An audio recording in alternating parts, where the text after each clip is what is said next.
మనిషి నవ్వే క్షణాలు అబద్ధాలు కావచ్చు, కానీ ఏడ్చే క్షణాలు మాత్రం ఖచ్చితంగా నిజాలే. కఠినమైన జీవిత సత్యం ఏంటంటే, ఆరు బయట గడ్డి పెరిగినంత త్వరగా తులసి చెట్టు పెరగలేదు. అలాగే మోసం చేసినవాడు అభివృద్ధి చెందినంత వేగంగా మంచివాళ్ళు అభివృద్ధి చెందలేరు కాదంటారా? విలువలేని ప్రేమను నువ్వు ఎంత ప్రేమించినా చివరికి నీకు ఆ విలువే లేకుండా పోతుంది. కాబట్టి నీ విలువను తగ్గించే ఏ బంధాన్ని కూడా విలువగా చూడకు. జీవితంలో సంతోషంగా ఉండాలి అంటే కావలసింది ఆస్తులు అంతస్తులు కాదు. నీకు నేనున్నాను అని ధైర్యం చెప్పేవారు ఉంటే జీవితమంతా సంతోషంగా జీవించగలం. ఈ రోజుల్లో బంధం అనేది తామరాకు మీద నీటి బిందువు లాంటిది. అది ఎప్పుడు జారిపోతుందో ఎవరికీ తెలియదు. అందుకే ఎవరి మీద ఎక్కువగా ఆశలను పెంచుకోకు. ప్రశాంతంగా జీవించండి. ఒక్కరోజు దాటితేనే విరిగిపోయే పాలల్లో ఎన్నాళ్ళైనా పాడవని నెయ్యి దాగి ఉంటుంది. వ్యక్తిలో లోపాలను చూడడం మానేసి ఆ లోపాల వెనుక అద్భుత గుణాలను గుర్తించగలిగితే మనం కూడా ఒక అద్భుతమే అవుతాం. నమ్మితే ప్రాణం ఇస్తామంటారు. ప్రాణం ఇవ్వాల్సిన అవసరం లేదు. ప్రాణం ఉన్నంత వరకు నమ్మక ద్రోహం చేయకుండా ఉంటే చాలు కాదంటారా? మన దగ్గర ఎంత డబ్బైనా ఉండవచ్చు, కానీ అవతల వారిని చులకనగా చూసే జబ్బు మాత్రం ఉండకూడదు. ఆత్మాభిమానం ఉన్నవాళ్ళు తమకు అవమానం జరిగితే అప్పుడు ఏమీ చేయలేకపోయినా జీవితంలో మాత్రం ఎప్పుడూ మర్చిపోరు. ప్రతి ఒక్కరికి తమ తమ భావోద్వేగాలుంటాయి. ఎవరిని నొప్పించకుండా మాట్లాడటం నేర్చుకోండి. కోపంలో వచ్చిన మాటను పట్టించుకుంటే మనసు విరిగిపోతుంది. అదే కోపం వెనుక ఉన్న బాధను అర్థం చేసుకుంటే ఆ బంధం నిలబడుతుంది. అలా ఉండగలగడానికి మనకు కావలసిన ఆయుధాలు 2: నవ్వు, అలాగే మౌనం.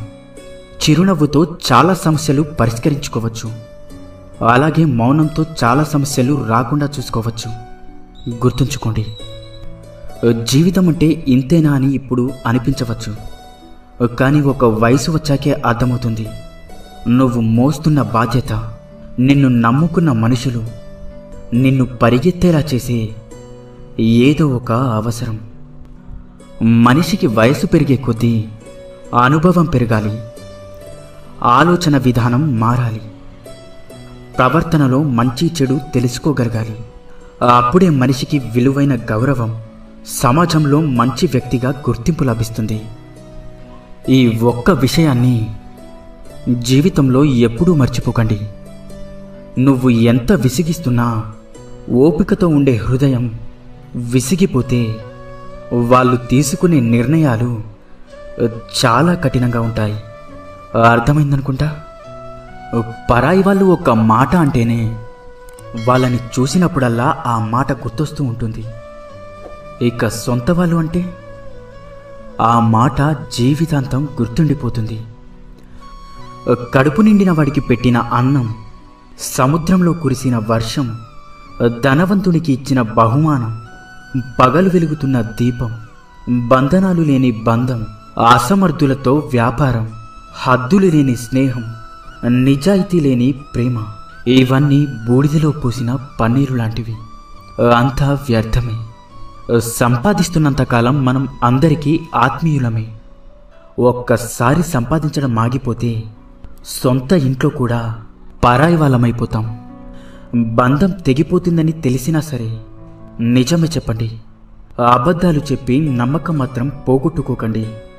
ఎందుకంటే తెగిన బంధం ఎప్పుడైనా తిరిగి కలవవచ్చు, కానీ పోయిన నమ్మకం మాత్రం ఎప్పటికీ తిరిగి రాదు. అందంగా లేదని భార్యని, అర్థం చేసుకోవడం లేదని భర్తని, నీకు అండగా ఉండడం లేదని తమ్ముణ్ణి, అహంకారం చూపుతున్నాడని అన్నని, ఆస్తి పంచడం లేదని అమ్మా నాన్నని, అవసరానికి ఉపయోగపడడం లేదని అక్కా చెల్లెల్ని, అవసరానికి వాడుకున్నాడని స్నేహితులని, అలా అందరినీ వదిలేసుకుంటూ వెళ్తుంటే చివరికి ఏదో ఒకరోజు మనం కూడా ఈ ప్రపంచాన్ని వదిలి వెళ్ళాల్సి వస్తుందేమో. ఒక్కసారి ఆలోచించు. తీపి ఉండాలే కానీ చీమలకి కుదవా. కాసులుండాలే కాని చుట్టాలకేం కొదవ. ఉప్పు తగిలితే చీమలు ఎలా అయితే చెదిరిపోతాయో, మనకు నొప్పి కలిగినప్పుడు కూడా చుట్టాలు అలానే వెళ్ళిపోతారు. మనసు ఒంటరిది. ఎన్ని బంధాలతో పెనవేసుకున్నా తనలాంటి మనసు కోసం నిరంతరం ఆరాటపడుతూ ఉంటుంది. ఒక్కసారి నీ మనసుని అడిగి చూడు, నిజమో కాదో చెప్తుంది. అసూయతో బ్రతికే వారికి సరైన నిద్ర ఉండదు. అహంకారంతో బ్రతికే వారికి సరైన మిత్రులుండరు. ఇక అనుమానంతో బ్రతికే వారికి సరైన జీవితమే ఉండదు.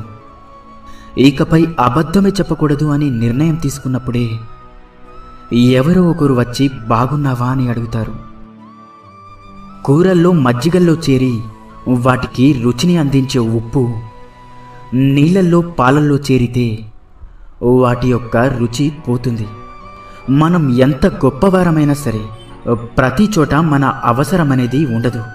మన అవసరం లేని చోట తల తూచకపోవడమే వివేకవంతుని లక్షణం.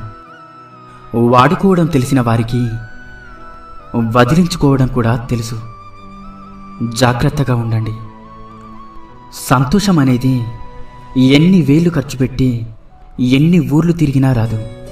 మన అనుకునే వారితో ఒక్క 10 నిమిషాలైనా మనసు విప్పి మాట్లాడితే నిజమైన సంతోషం దొరుకుతుంది. రక్తం చుక్కలు చిందించకుండా మనిషిని మానసికంగా హింసించి చంపే ప్రమాదకరమైన ఆయుధం మాట. దానిని మూర్ఖుడు వాడిన తర్వాత ఆలోచిస్తాడు. తెలివైనవాడు ఆలోచించి మాట్లాడతాడు. జీవితంలో కొన్నిసార్లు ఒంటరిగా నడవడం కష్టంగా ఉండొచ్చు. కానీ ఆ ఒంటరితనమే డబ్బు విలువ, మనుషుల విలువ, సమయం యొక్క విలువ, అలాగే జీవితం యొక్క విలువ అన్నీ నేర్పిస్తుంది. కారణం లేని కోపం, గౌరవం లేని బంధం, బాధ్యత లేని యవ్వనం, అలంకరణతో వచ్చే అందం ఎక్కువ కాలం నిలబడవు. మనం బాగుండాలి అనుకునేవాడు కోపంగానే మాట్లాడతాడు. మనల్ని మోసం చేయాలి అనుకునేవాడు ఎప్పుడూ నవ్వుతూనే మాట్లాడతాడు. ఎంత బాగా బండిని లాగినా గుర్రానికి జాటి దెబ్బలు తప్పవు. ఎంత రుచికరమైన పండ్లు ఇచ్చినా చెట్టుకి రాళ్ల దెబ్బలు తప్పవు. అలాగే ఎంత గొప్ప వ్యక్తిగా ఎదిగినా నీకు కొందరి విమర్శలు మాత్రం తప్పవు. ఇన్ని మంచి సూక్తులలో మీకు ఏ సూక్తి నచ్చిందో కింద కామెంట్ చేయండి. అలాగే ఈ వీడియో మీకు నచ్చినట్లయితే